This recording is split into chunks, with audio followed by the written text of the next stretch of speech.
सिखाने के लिए। ये पहली बार था कि हम एयरफोर्स लेके और बॉर्डर क्रॉस करके उनकी तरफ गए। वो बहुत ही सक्सेसफुल मिशन था।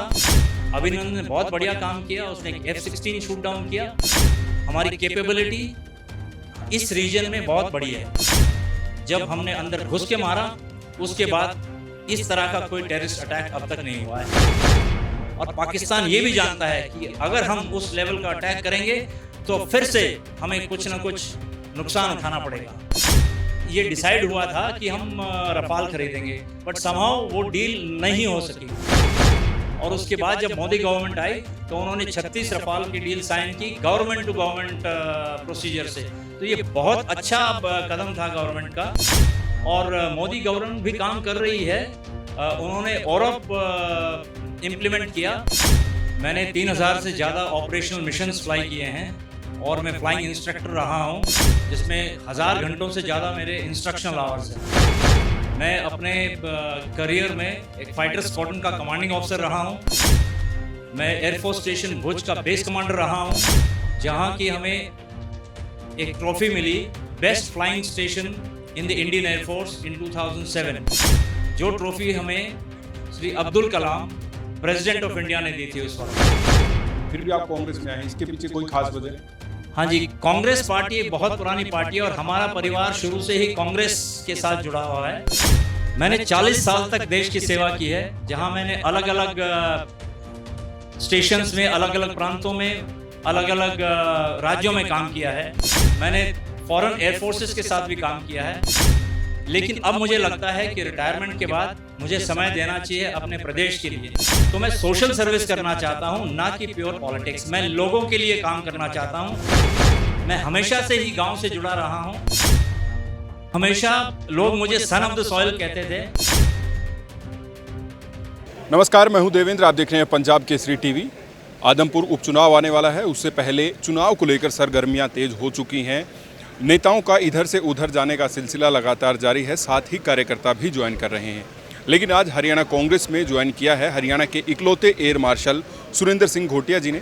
आइए उनसे जानते हैं उनके जीवन के बारे में और किस तरीके से वो अपने आगे के राजनीतिक करियर को देखते हैं। सर, सबसे पहले स्वागत है पंजाब केसरी। धन्यवाद सर। सबसे पहले मैं आपके बारे में जानना चाहूँगा और दर्शक भी जानना चाहेंगे, जो आपकी उपलब्धियाँ रही, जिस तरीके से आपने अपने करियर में काम किया है, उनके बारे में। मैं शुरुआत करूंगा अपने NDA दिनों से। मैंने NDA ज्वाइन किया था 1978 में और बतौर फाइटर पायलट ज्वाइन किया इंडियन एयरफोर्स को दिसंबर 1981 में। मैंने 3000 से ज़्यादा ऑपरेशनल मिशंस फ्लाई किए हैं और मैं फ्लाइंग इंस्ट्रक्टर रहा हूं, जिसमें 1000 घंटों से ज़्यादा मेरे इंस्ट्रक्शनल आवर्स हैं। मैं अपने करियर में एक फाइटर स्क्वाड्रन का कमांडिंग ऑफिसर रहा हूं। मैं एयरफोर्स स्टेशन भुज का बेस कमांडर रहा हूं, जहां की हमें एक ट्रॉफी मिली best flying station in the Indian air force in 2007। जो ट्रॉफी हमें Shri Abdul Kalam president of India ने दी थी उस वक्त। उसके बाद मैं विभिन्न पदों पे रहा, अलग अलग जगह मैंने सेवा दी और देश भर में नॉर्थ, साउथ, ईस्ट, वेस्ट चारों दिशाओं में सभी एयरफोर्स स्टेशनों में मैंने काम किया है। कम से कम 38 एयरफोर्स स्टेशंस में मेरी नियुक्ति रही है। मैं फ्रांस में एम्बेसी ऑफ इंडिया पेरिस में as air attache and defence adviser रहा हूँ 3 साल, जहाँ मैंने गवर्नमेंट ऑफ इंडिया और फ्रेंच गवर्नमेंट के साथ कोऑर्डिनेशन करके काफ़ी सारा काम किया है। उसके बाद मैं एयरफोर्स इंटेलिजेंस हेड का चीफ रहा हूँ फॉर 2 इयर्स। मैं ट्रेनिंग कमांड का कमांडर इन चीफ रहा हूँ, जहाँ मैं पूरी एयरफोर्स की ट्रेनिंग जो होती है उसका इंचार्ज था और उसमें हमने काफ़ी बदलाव किए। जो चेंजेस हमें आज दिखने को मिल रहे हैं, ट्रेनिंग बिल्कुल सक्षम है और उसमें बहुत महत्वपूर्ण डिसीजंस हमने लिए, जिसका बेनिफिट आज इंडियन एयरफोर्स को हो रहा है। उसके बाद मैं कमांडर इन चीफ रहा साउथ वेस्टर्न एयर कमांड, दक्षिण पश्चिमी वायु कमांड गांधीनगर में, जहां मेरी एरिया ऑफ रिस्पॉन्सिबिलिटी थी राजस्थान, गुजरात, महाराष्ट्र, गोवा, कर्नाटका, MP। सो इनमें 26 एयरफोर्स स्टेशन थे जिनका मैं नेतृत्व करता था और कम से कम 27,000 से 35,000 लोग हर स्टेशन में रहते हैं और आप देख सकते हैं अगर 26 स्टेशन हो तो इतने लोगों का एडमिनिस्ट्रेटिव जो इंचार्ज था वो भी मैं ही था। और रिटायरमेंट से पहले मुझे प्रेसिडेंट ने अवार्ड दिया परम विशिष्ट सेवा मेडल, जो कि हाईएस्ट अवार्ड है in the Indian air force and in the Indian arm forces for dedication to duty and service to the nation. आप जिस तरीके से आपने भी बताया, बहुत वाकई में बहुत अच्छी उपलब्धियां आपकी रही, आपने बहुत अच्छे इंचार्ज भी रहे हैं, आप मैनेज भी किया है। हरियाणा से आप इकलौते एयर मार्शल हैं।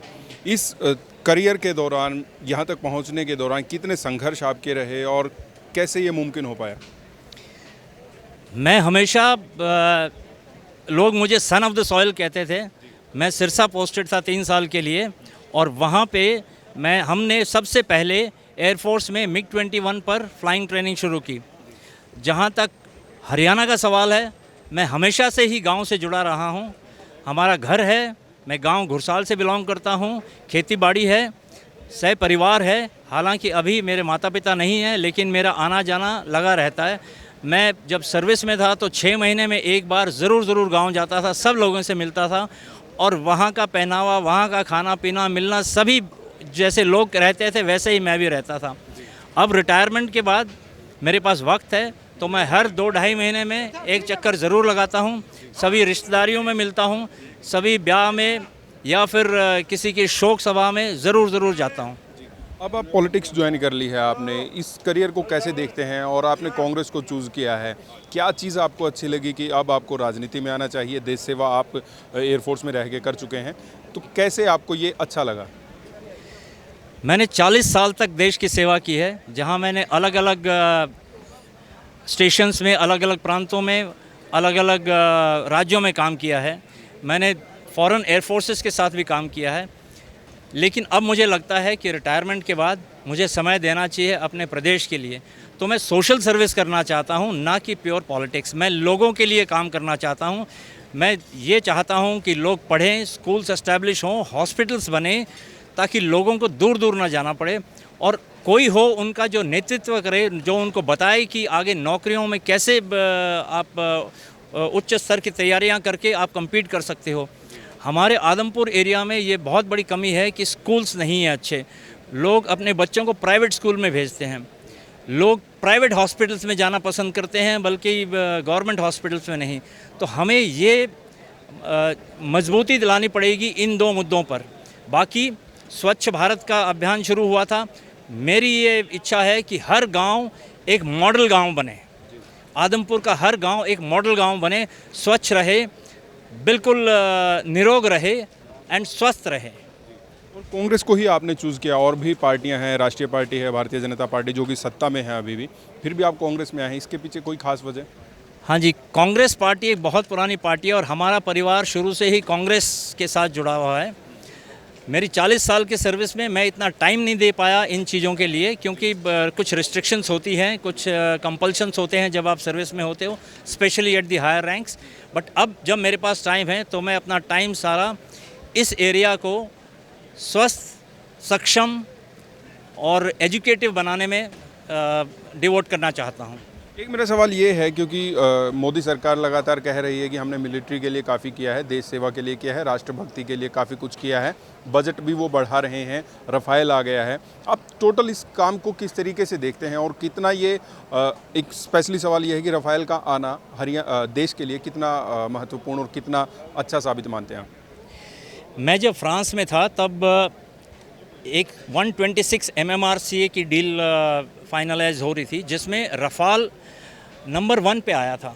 और 4 जनवरी 2012 को मैं जब फ्रांस में एयर अटैचे था, तब ये डिसाइड हुआ था कि हम रफ़ाल ख़रीदेंगे, बट समहाउ वो डील नहीं हो सकी।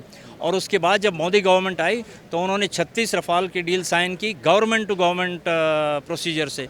तो ये बहुत अच्छा कदम था गवर्नमेंट का, और मोदी गवर्नमेंट भी काम कर रही है। उन्होंने OROP इम्प्लीमेंट किया, लेकिन लोगों का मानना ये है, मुझे इसमें ज़्यादा जानकारी तो नहीं है, लेकिन लोगों का मानना ये है कि वो पूरी तरह से इम्प्लीमेंट नहीं हुआ। 2019 में जो आने थे एरियर्स, वो अभी तक नहीं आए हैं। मैं न्यूज़पेपर की रिपोर्ट्स पढ़ के कह रहा हूँ। हालांकि मोदी साहब ने डिफेंस के लिए बहुत काम किया है और वो काफ़ी बदलाव लाना चाहते हैं। अब हालांकि रिसेंटली उन्होंने CDS अपॉइंट किया, वो भी एक बहुत अच्छी बात है, ताकि आर्म्ड फोर्सेस को एक सिंगल पॉइंट नेतृत्व मिलेगा।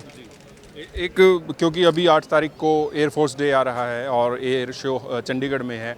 आप एयरफोर्स को जब से हम आज़ाद हुए हैं, देश आज़ाद हुआ है, अब तक कहाँ देखते हैं और कितना अच्छा और दुश्मन के लिए कितना घातक मानते हैं एयरफोर्स की सेवाओं को?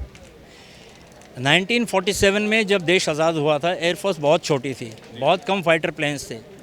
उसके बाद धीरे धीरे ये क्षमता बढ़ती गई और आज की तारीख में हमारे पास 32 फाइटर स्क्वाड्रन हैं। We are one of the best air forces in the world. We are the 4th largest air force in the world. और हमारे आसपास चाइना, पाकिस्तान, ये दो हमारे जो नेबरिंग कंट्रीज़ है, जो बेलिजरेंट नेशंस हैं, जो एडवर्सिटी माने जाते हैं, उनके कंपैरिजन में हमारी एयरफोर्स बहुत आगे है in terms of training, in terms of equipment, in terms of personal involvement of all this people.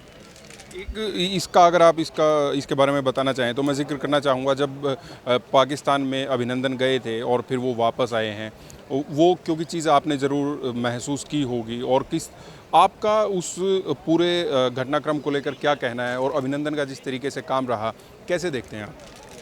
ये गवर्नमेंट का एक बहुत ही बढ़िया डिसीजन था कि वो बालाकोट टाइप की स्ट्राइक करे।